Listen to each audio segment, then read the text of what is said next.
因為即馬囝生少，還有超高齡社會等等的問題，勞動部對今年開始推動下國技術人力認證方案，開放着這旅宿業和上港碼頭業會當引進外國技術人力。也那這勞動部佇今日宣布，台北的精華酒店呢已經摕到37名印尼籍外國技術人力的聘用許可，會當辦理引進，也正做是這新制度施行了後，旅宿業的頭一例。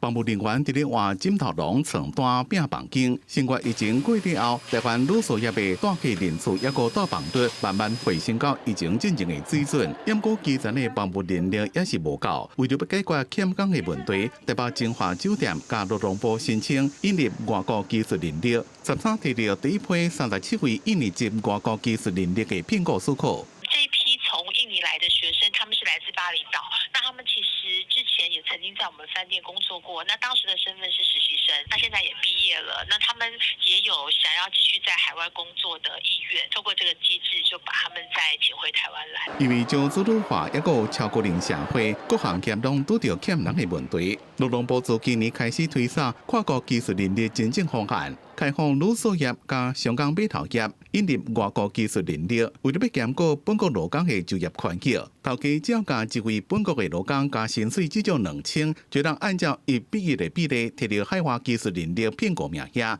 驗過因就要有一定學歷、技術條件加語文的能力，符合旅宿業專業工作需求。在台灣做滿5年，就採甲內政部申請永久居留。語文的部分，我們有要求，他最少要取得我們的華語或是英語的一個基礎級 A2 的一個部分，這個是我們的技術人力跟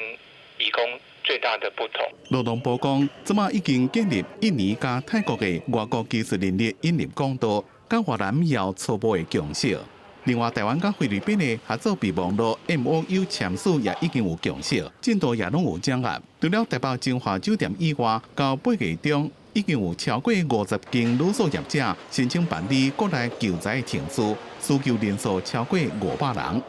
記者綜合報道。